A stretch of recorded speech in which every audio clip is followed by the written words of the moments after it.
Vamos entrar na parte de fase, então. Esse era o básico, isso aí precisa estar no sangue. Se não está no seu sangue, assiste depois nossa live do básico até a fase. Quando a gente fala de fase, é muito comum a gente lembrar desse ciclo de fase aí, que ficou famosérrimo. E tem um motivo para ele ficar famoso. Ele ajuda a gente, ele pode ajudar a gente de várias formas diferentes, né?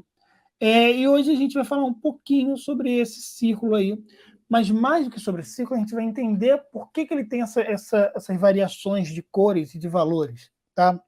Para a gente falar sobre fase, eu preciso basicamente ter dois sinais que sejam iguais. Preciso ter dois sinais iguais.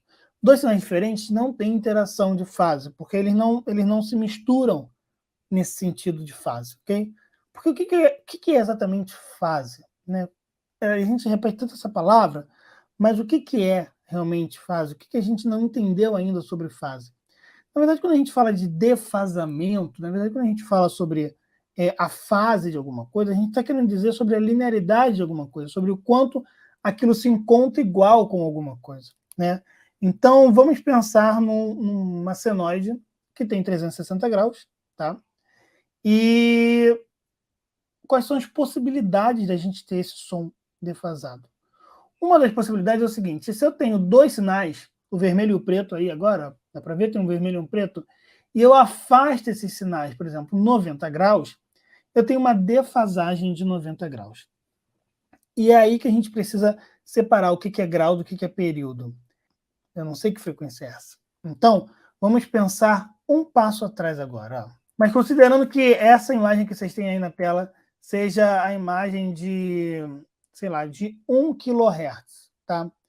Vamos ver se vocês estão ligados. Vamos considerar que a imagem, essa senoide aí, seja de 1 kHz. Então, eu quero saber o tempo daqui até aqui. Período é igual a 1 sobre f. Mas trabalhar com 0,001 é um pouco ruim. Então, a gente pode transformar isso em milissegundos. Como? Se você quer descobrir o período em milissegundos, você faz assim, ó, 1000 de milissegundos dividido pela frequência, que é 1000 também. Isso aí, em milissegundos, vai dar 1 milissegundo. Então, galera, se a gente for considerar isso 1 kHz, eu posso dizer que daqui até aqui eu tenho 1 milissegundo. Mas e se isso não for 1 kHz? Se isso for 2000 Hz? Vai mudar isso aqui, vai mudar esse tempo aqui. Então, se isso for 500 Hz, por exemplo, 1000 sobre 500. Quantos milissegundos vai dar isso? 10 sobre 5, 2 milissegundos. Então, quanto que eu tenho até metade disso? 0,5 milissegundos. Quanto que eu tenho até 90 graus disso? Eu tenho 0,25 milissegundos. Se a gente tem um atraso de 90 graus para 1000 Hz, o que corresponde a esse atraso? Se eu pego uma onda e eu defaso ela 90 graus de 1000 Hz em tempo não é igual a 90 graus de 2000 Hz em tempo, não é igual a 90 graus de 500 Hz em tempo, ok? Isso indifere, quer dizer, isso difere. O que indifere é o resultado. O resultado dessa defasagem vai ser 3 dB. Eu vou ganhar em volume 3 dB. Então, sempre que eu tiver uma defasagem de 90 graus, eu ganho 3 dB. Sempre que eu tiver uma defasagem de 180 graus, por exemplo, eu perco dB. Né? Eu perco 100 dB, na teoria. E sempre que eu tiver uma defasagem de 270 graus, eu também vou ganhar 3 dB. Isso significa que cada vez que eu faço um atraso em tempo, eu estou alterando os graus de diferentes frequências. Essa imagem aqui, tá? Essa imagem me diz a diferença que eu tenho em graus, apenas em graus. Onde? Quando eu tenho interação de dois sinais, esses dois sinais eles vão ter uma resultante. Os dois sinais são os sinais pontilhados. A resultante é a linha não pontilhada. Quantos são 90 graus de uma determinada frequência? 100 Hz tem um período de 10 milissegundos. Logo, 360 graus, ou seja, o ciclo inteiro ali de 100 Hz, demora 10 milissegundos para acontecer. Se 360 graus demoram 10 milissegundos, quanto tempo demora 90 graus? 90 graus é um quarto disso. Então, a gente pode pegar ali 10, dividir por 360, ou seja, 360 graus, né, é o meu todo. E ele levou 10 milissegundos para acontecer. Se eu pego 10 milissegundos e divido pelo meu todo, eu vou descobrir quanto é cada 1 grauzinho. E depois eu posso multiplicar isso por 90. Vai dar 2,5 milissegundos. Ou eu posso só entender que 90 graus é um quarto de 360 e pegar e dividir um quarto de 10 milissegundos. Também é uma opção, né? Então, a gente entende que eu também posso descobrir isso em relação ao comprimento de onda. Qual é o comprimento de onda de 100 Hz? Aproximadamente 3,4, dependendo da temperatura, né? Mas vamos considerar 340. Então, aqui eu tenho que o comprimento de onda de 100 Hz é 3,4. Logo, 360 graus de 100 Hz medem 3,4 metros. Se 360 graus medem 3,4, quanto mede 90 graus? Mesma coisa, 3,4 metros é o meu todo, são os 360 graus. Se eu divido esses 360 graus, tá, por 360, então se eu pego o meu 3,4 e divido para que eu descubra quanto vale cada 1 grauzinho, e depois multiplico por 90, eu vou chegar a 0,85. O que a gente está fazendo aqui é uma regra de 3, que pode ser entendida também dessa forma aí. 3,4 metros são 360 graus, x é igual a 90. Como é que a gente faz isso? 360 vezes x é igual a 3,4 vezes 90.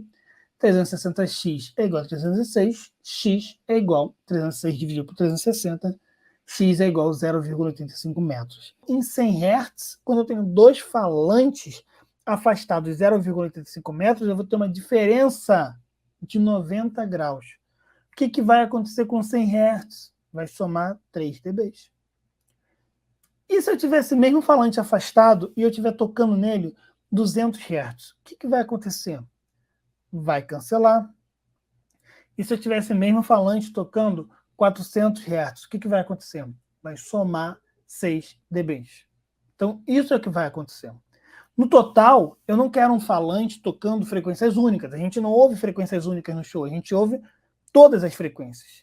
Então, a gente pode entender que se eu coloco um falante e eu boto uma música tocando 0,85 metros de distância, eu tenho um falante aqui, eu tenho outro na frente desse, 0,85 metros, eu vou ter soma de 3 dB em 100 Hz, cancelamento em 200 Hz, soma de 6 dB em 400 Hz. Qual é o problema? O que é fase? Fase é quando eu tenho dois sinais se encontrando em tempos diferentes. Eles vão me dar problemas de fase porque o grau onde eles se encontram para cada frequência vai ser diferente. O ideal aí nesse caso seria que a gente fizesse um delay, que a gente atrasasse uma caixa em relação à outra.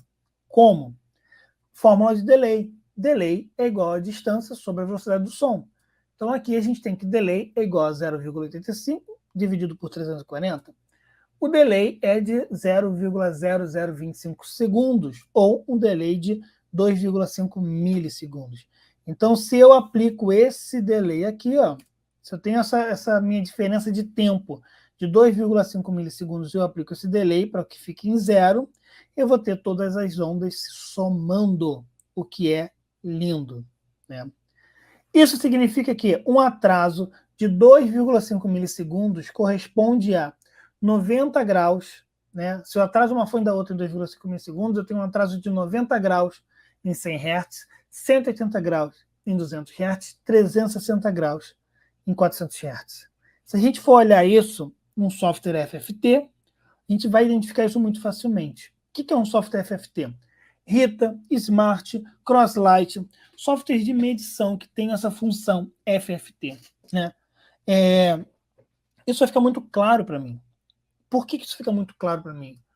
Olha aqui o que a gente tem. A gente tem aqui um comb filter. E nesse comb filter a gente tem ali, nitidamente, uma defasagem de 360 graus em 400 Hz.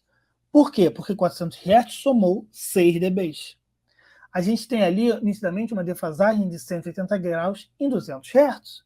Por quê? Porque 200 Hz eu perdi, eu tenho um buraco ali em 200 Hz. E aí também eu consigo identificar que eu tenho uma diferença, né, de 90 graus em 100 Hz. Por quê? porque ali em 100 Hz a gente somou 3 bebês.